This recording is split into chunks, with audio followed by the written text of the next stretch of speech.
Bismillahirrahmanirrahim. Assalamualaikum warahmatullahi wabarakatuh.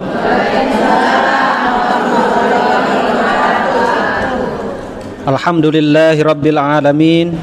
Allahumma salli wa sallim wa barik ala sayyidina Muhammadin wa ala alihi wa ashabihi ajma'in, amma ba'du.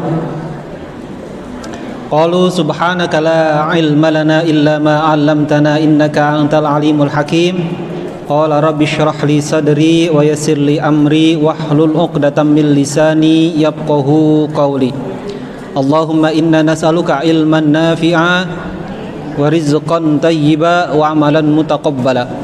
Allahumma inna na'udzubika min ilmin la yanfa'u wa qalbin la yakhsha'u wa du'ain la yusma'u wa amalin la yurfa'u. Yang sama-sama kita hormati Bapak Ketua DKM Masjid Jam'i Al-Maskuriyah, Pak Ustadz Rojali. Yang sama-sama kita hormati Ibu Ketua Majelis Ta'lim kaum ibu sekelurahan, Ibu Hajjah Umroh. Yang saya hormati Ibu Ipah Mahmud. Yang saya hormati Ustazah Nani yang dirahmati oleh Allah Subhanahu wa taala. Yang saya hormati Ibu RW 06, Ibu Sudia Rosiana. Yang saya hormati ibu-ibu RT dari 01 sampai 012. Yang saya hormati ibu-ibu kader Jumantik ya, Dasawisma. Yang saya hormati ibu-ibu PKK. Yang saya hormati ibu-ibu semuanya yang saat ini sedang diliputi rahmat dari Allah Subhanahu wa taala, yang sedang diturunkan ketenangan dari Allah Subhanahu wa taala, dan yang sedang disebut-sebut namanya oleh Allah Subhanahu wa taala di depan para malaikatnya. Mudah-mudahan kita sehat dan panjang umur. Baik, ibu-ibu yang dimuliakan oleh Allah Subhanahu wa taala, kali ini kita akan mengkaji kitab Al-Arba'in An-Nawawiyah. Yang akan kita kaji insyaallah hadis yang ke-11, yang ke-12. Kalau cukup waktunya mungkin nanti kita ke hadis 13. Baik, hadis yang ke-11 yang bawa kitab silakan dibuka. Saya baca satu kali ya. Saya baca satu kali, nanti ibu-ibu ikuti. Nanti tolong dibantu terjemahannya. Ya, bismillahirrahmanirrahim. An Abi Muhammad Al-Hasan bin Ali bin Abi Thalib sibti Rasulillah sallallahu alaihi wasallam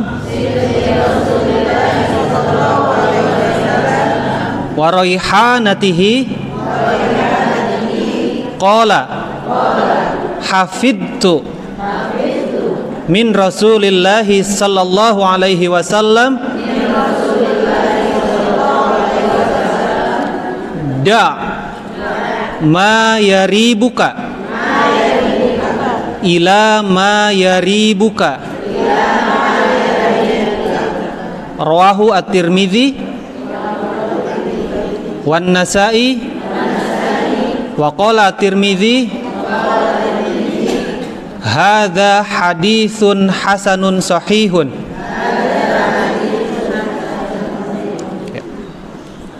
Baik ibu-ibu yang dimuliakan oleh Allah Subhanahu wa taala, hadis ini termasuk ke dalam hadis Jawami'ul Kalim. Apa? Jawami'ul Kalim. Jawami'ul Kalim itu adalah hadis yang singkat redaksinya namun padat maknanya. Tadi dari Rasulullah sallallahu alaihi wasallam, beliau bersabda, "Da ma yaribuka ila ma la yaribuka." Tinggalkanlah apa yang meragukanmu menuju pada sesuatu yang tidak meragukanmu. Hadis riwayat At-Tirmidzi dan An-Nasa'i. Kalau di kitab induknya ini ada di nomor 2518. Nanti catat, yang bawa pulpen silakan. Di bawah At-Tirmidzi itu catat 2518. Dan An-Nasa'i gitu kan. An-Nasa'i nomor hadisnya 5711. Apa makna dari hadis ini? Beliau sallallahu alaihi wasallam bersabda, tinggalkanlah sesuatu yang meragukanmu menuju pada sesuatu yang tidak meragukan. Maksudnya adalah bahwa kita semua manusia oleh Allah Subhanahu wa taala diberikan sensitivitas dalam hati kita. Kalau kita melakukan keburukan, pasti hati kita gundah gulana gelisah. Sebaliknya, kalau kita melakukan kebaikan, maka yang dirasa itu ketenangan hati. Nah itu. Jadi kalau boleh ini dimaknai, lakukanlah segala sesuatu yang bisa membuatmu tenang, dan tinggalkanlah sesuatu yang membuatmu tidak tenang. Itu maknanya. Pendeknya seperti itu. Pendeknya seperti itu. Cuma ibu-ibu yang dimuliakan oleh Allah Subhanahu wa taala, hanya saja dalam kehidupan kita sehari-hari kita selalu dihadapkan dengan dua pilihan, yang mana salah satunya harus kita pilih. Selalu seperti itu, dari bangun tidur sampai tidur lagi kita selalu dihadapkan dengan dua pilihan, dan salah satunya harus kita pilih mau tidak mau. Ada kita milih sesuatu yang memang baik dan baik, benar dan benar. Mana yang harus kita pilih? Ada juga kita dihadapkan dengan sesuatu yang satu baik, yang satu buruk. Mana yang harus kita pilih? Ada juga kita menghadapi situasi yang memang dua-duanya pilihan itu buruk. Mana yang harus kita pilih? Ah, itu yang akan kita bahas berkenaan dengan hadis ini. Da' ma yaribuka ila ma la yaribuk. Tinggalkanlah sesuatu yang membuatmu ragu kepada sesuatu yang tidak meragukanmu. Baik. Kalau kita dihadapkan dengan dua pilihan, yang satu baik, yang satu buruk, yang satu halal, yang satu haram, mana yang harus kita pilih? Yang baik. Yang kita tinggalkan? Gampang ya teori mah ya. Contoh seperti ini ibu-ibu. Contoh seperti ini.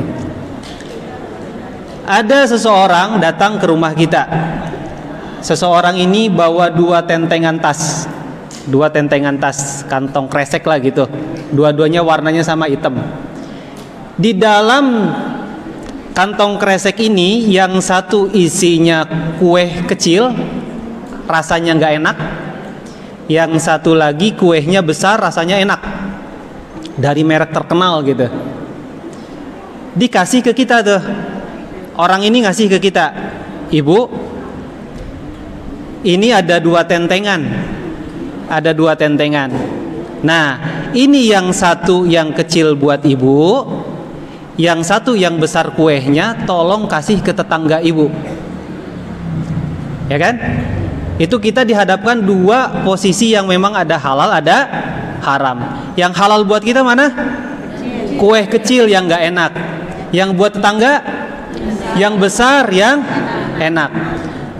Kondisi tetangga kita gak tahu tuh. Ada yang mengamanatkan kita seperti itu, gak tahu. Kira-kira kalau dalam kehidupan sehari-hari realitasnya seperti apa? Kita udah tahu nih, yang halal buat kita mana, yang haram mana, ya kan? Halal dua-duanya jenisnya kue, tapi maksudnya adalah cara mendapatkannya halalan yang mana. Punya kita itu adalah kue yang kecil, buat tetangga kue yang besar, lagi enak. Bisa aja karena tetangga kita nggak tahu, bisa aja kita kasih buat dia yang kecil, buat kita yang bisa aja nggak ada yang tahu. Toh tadi yang nitipin ke kita pun nggak bakalan ngecek lagi. Tapi yakinilah ibu, kalaupun misalkan kita berbuat curang seperti itu, tidak menunaikan amanat, maka apa yang kita rasa? Tidak tenang dalam hati kita. Padahal tahu jelas itu yang halal mana, yang haram mana.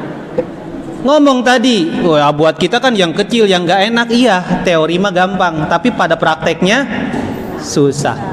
Nah, ini sebuah contoh apabila kita diberikan amanat, kita entah kita itu RT, entah kita RW, entah kita punya jabatan apapun, dikasih amanat. Kata orang yang mengamanatkan, ini yang kecil buat kamu, yang besar buat masyarakat. Malahan yang kita ambil itu adalah yang besar, yang kecil kita kasih orang, ya kan?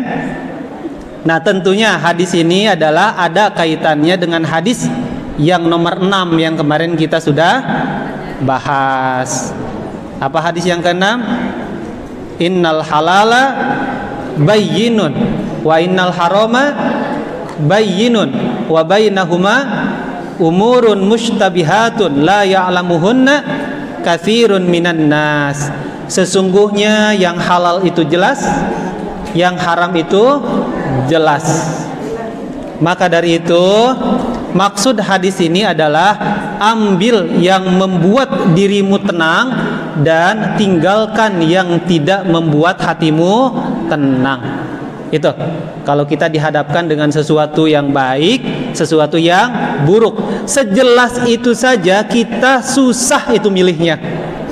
Sejelas itu aja, yang halal mana, yang haram mana, kita susah tuh Bu, ketika dalam kehidupan sehari-hari milihnya. Baik, sekarang kalau kita dihadapkan dengan sesuatu yang baik, jadi dua-duanya baik, dua-duanya baik. Mana yang harus kita pilih? Rumusnya adalah yang harus kita pilih yang kadar manfaatnya lebih besar, lebih banyak. Yang kadar manfaatnya lebih banyak. Contohnya gini. Contohnya, ibu punya uang 30 juta. Uang ini memang bukan buat apa-apa, uang bebas gitulah, uang nganggur. Boleh dibeliin motor, boleh dikasih orang, boleh. Ini kita dihadapkan dengan dua kondisi nih. Kita punya uang 30 juta. 30 juta cukup gak kira-kira buat umroh? Cukup ya? Mau umroh? Mau. 30 juta buat umroh. Tapi beberapa tahun yang lalu pernah kita umroh. Tapi ini punya uang 30 juta nih, bisa kita buat umroh. Tapi di sisi lain, kita punya tetangga yang anaknya gak bisa bayar sekolah. Kita punya saudara yang mungkin malam hari dia lagi ngegojek buat besok beli beras. Ada tetangga kita yang memang susah makan. Ada tetangga kita yang memang tiap harinya dia nahan lapar. Kira-kira dalam kondisi itu, uang kita yang 30 juta mau kita pakai umroh atau kita tolong tetangga kita yang lagi kebutuhan? Mana kira-kira? Tergantung keikhlasannya. Mana kira-kira? Bagi dua, 15 juta buat nolong tetangga, 15 buat umroh. Nggak cukup. Nah itu, kita kadang-kadang dihadapkan dengan kondisi yang memang kita pun bingung untuk memilihnya. Maka dalam hal seperti itu cari yang manfaatnya lebih besar. Umroh itu manfaat, tapi hanya buat saya. Tapi ketika saya sedekahkan sebahagian uang itu untuk nolong sesama, maka itu alangkah lebih besar manfaatnya. Gampang teori seperti itu mah. Tapi pada nyatanya prakteknya susah gitu kan. Mana ada orang yang seperti itu? Ya mungkin ada satu dua kalau keimanannya yang tinggi, keikhlasannya luar biasa. Nah itu tuh kadang-kadang kita dihadapkan dengan kondisi pilihan seperti itu. Baik, ibu-ibu yang dirahmati oleh Allah Subhanahu wa taala, atau ada satu kondisi kita disuruh memilih satu dari dua hal yang memang buruk dua-duanya, tapi harus kita milih. Kita harus milih itu salah satunya. Kita dihadapkan dengan dua kondisi yang dua-duanya buruk. Satu buruk, satu buruk. Mana yang harus kita pilih? Gak mau enggak, kita harus milih salah satunya. Maka rumusnya adalah ambil satu yang memang madaratnya lebih kecil. Kalau tadi yang baik yang kita ambil manfaatnya lebih besar, kalau dihadapkan sesuatu yang buruk maka yang harus kita ambil adalah yang madaratnya lebih kecil. Da ma yaribuka ila ma la yaribuka. Tinggalkanlah apa yang meragukanmu menuju pada sesuatu yang tidak meragukanmu. Masya Allah. Maka yang menjadi penilai terbaik dari apa yang kita lakukan adalah hati kita sendiri. Da ma yaribuka ila ma la yaribuka. Tinggalkanlah apa yang meragukanmu menuju pada sesuatu yang tidak meragukanmu. Hadis yang ke-12 kita baca sama-sama. Bismillahirrahmanirrahim. An Abi Hurairah radhiyallahu anhu qala qala Rasulullah sallallahu alaihi wasallam min husni al-islami mar'i tarkuhu ma la ya'ni. Artinya adalah dari itu riwayat siapa? At-Tirmidzi dan yang lainnya gitu ya. Nanti dicatat aja itu At-Tirmidzi nomornya 2318. Boleh dicatat. Baik, artinya adalah dari Abi Hurairah radhiyallahu anhu, ia berkata, Rasulullah shallallahu alaihi wasallam bersabda,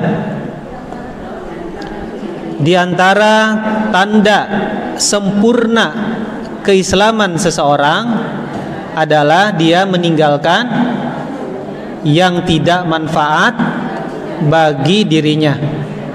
Riwayat At-Tirmidzi. Perbuatan yang tidak manfaat itu lebih banyak daripada apa yang manfaat. Kadang kita suka terkecoh gitu ya. Ini manfaat atau tidak? Yang tidak manfaat kita lakukan, yang manfaat kita tinggalkan. Sering seperti itu. Sering seperti itu. Ada seorang ulama yang berkata, namanya Al-Imam Al-Hasan Basri. Dia berkata, tanda seseorang dibiarkan oleh Allah adalah seseorang ini menyibukkan diri dengan sesuatu yang tidak bermanfaat untuk dirinya. Itu hati-hati tuh. Kadang-kadang masalah kita itu adalah ngurusin orang, itu tuh sumber masalah sebetulnya. Ngurusin yang bukan urusan kita. Ngurusin urusan orang lain yang bukan urusan kita. Itu RT ngurusin orang lain, ya itu mah udah tugasnya kan gitu. Dasawisma itu ngurusin orang lain, ya udah tugasnya. Ini mah yang bukan tugasnya kita ikut-ikut ngurusin. Sumber masalah di masyarakat sebetulnya itu ngurusin orang lain yang bukan urusan kita. Orang lain beli mobil, kita yang panas dingin. Orang lain beli motor, kita pengen ngempesin bannya gitu. Jadi ngurusin sesuatu yang bukan urusannya itu jadi sumber masalah. Baik, pertanyaannya sekarang seperti ini. Bagaimana caranya supaya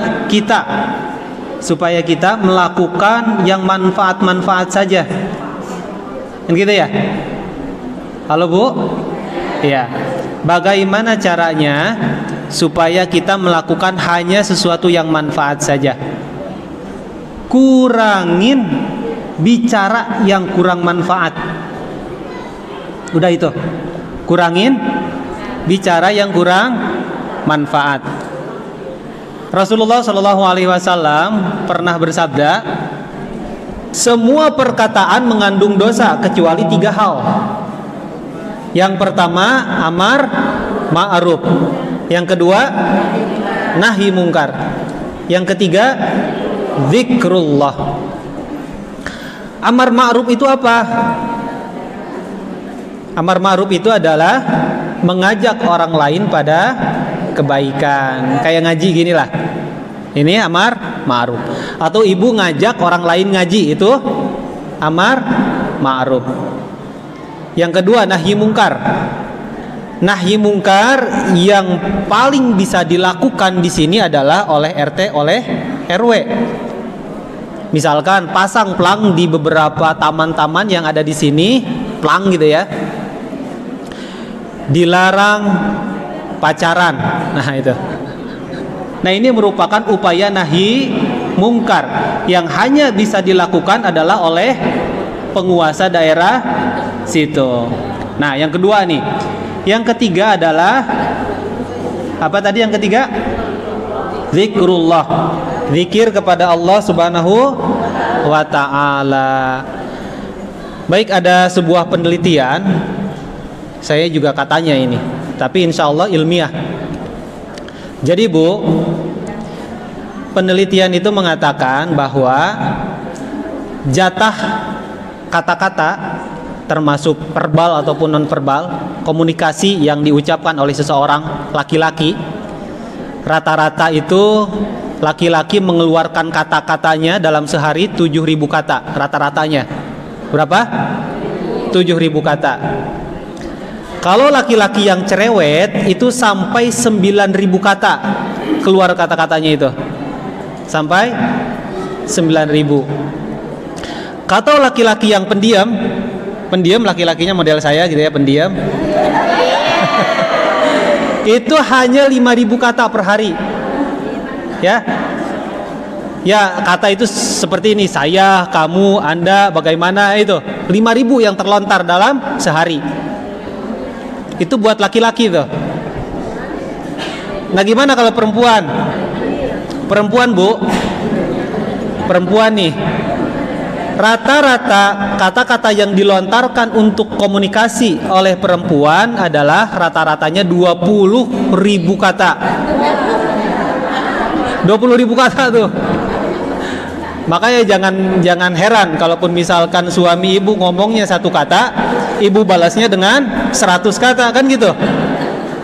Ya. Nah itu, karena rata-rata ucapan yang dikeluarkan oleh seorang perempuan itu rata-ratanya 20.000 kata. Untuk perempuan yang pendiam aja, pendiam nih, siapa ada yang pendiam nggak di sini ibu-ibu? Untuk perempuan yang pendiam, yang tidak banyak kata-katanya, itu kata-kata yang dilontarkan per hari hanya 16.000 kata. Itu yang pendiam tuh. Melebihi daripada laki-laki yang cerewet gitu kan. Laki-laki yang cerewet tadi cuma 9.000 gitu kan. Perempuan pendiam aja kata-kata yang dilontarkannya sampai 16.000 kata. Nggak tahu nih, nanti yang membenarkan ibu sendiri. Perempuan yang cerewet, mohon maaf nih, ibu-ibu yang cerewet ini maksimal kata-kata yang dikeluarkan per hari itu bisa sampai 24.000 kata. Zikir, baca Quran. Gimana solusinya, Bu, untuk memenuhi kebutuhan kata-kata yang harus dilontarkan oleh ibu-ibu? Zikir. Ya kan? Zikir. Kalau ibu-ibu orangnya kalem, ya tadi kan cuma 16.000 kata gitu ya. Maka untuk memenuhi kebutuhan komunikasi ibu adalah dengan memperbanyak zikrullah. Banyak zikir itu banyak, Bu. Baca Quran, zikir. Terus apa lagi? Ini kayak gini, bener kan? Yang barusan saya omongin, ibu-ibu itu kalaupun misalkan dia pendiam, kata-katanya bisa sampai 16.000. Contohnya dalam ceramah kayak gini lah. Yang di depan ngomong, yang di belakang juga ikutan ngomong gitu kan. Terbukti sekarang. Beda bapak-bapak. Saya ada beberapa majelis talim di sini juga ada di Ar-Rahman gitu kan. Kalau saya lagi nerangin, bapak-bapak diem aja. Bapak-bapak ada yang bertanya, diem aja. Udah gitu.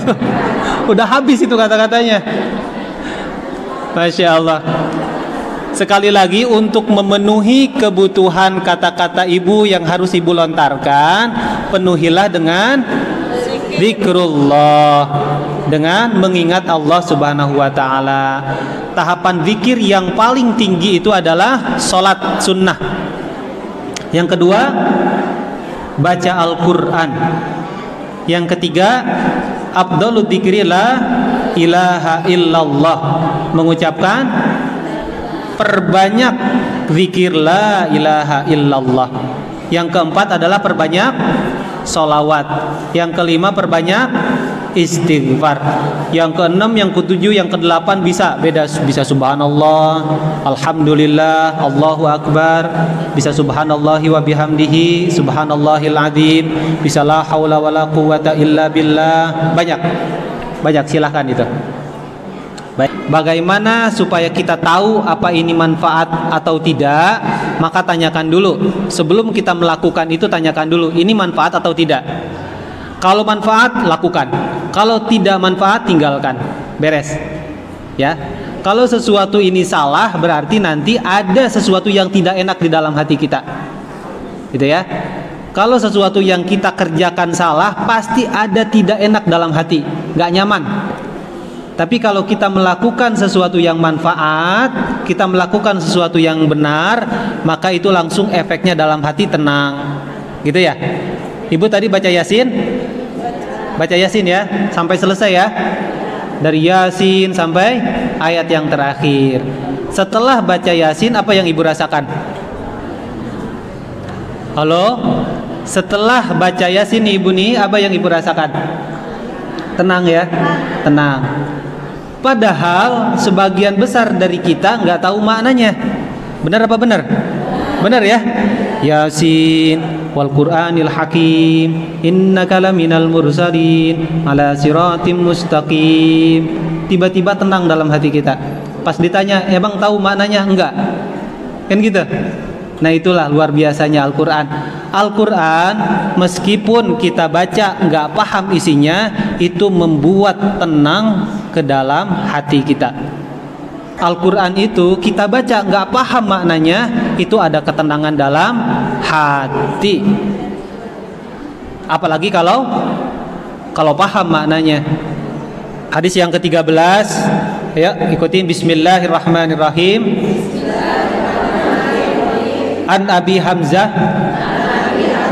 Anas bin Malik radhiyallahu anhu qala Rasulullah sallallahu alaihi wasallam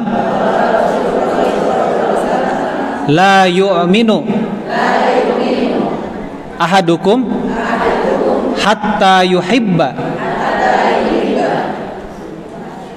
apa? Li akhihi ma yuhibbu li nafsihi. Rawahu Bukhari Muslim. Ya.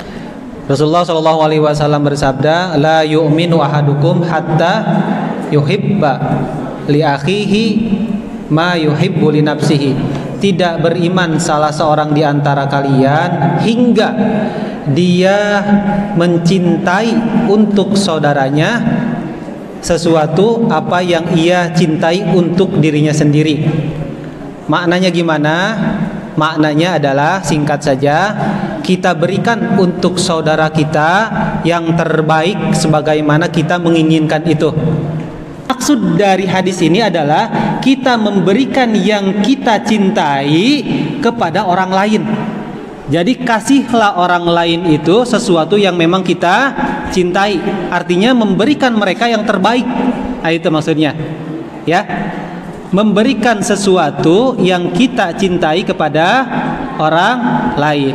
La yu'minu ahadukum hatta yuhibba li akhihi ma yuhibbu li nafsihi. Tidak beriman seseorang sampai dia memberikan kepada saudaranya apa yang ia cintai. Itu makna dari hadis ini.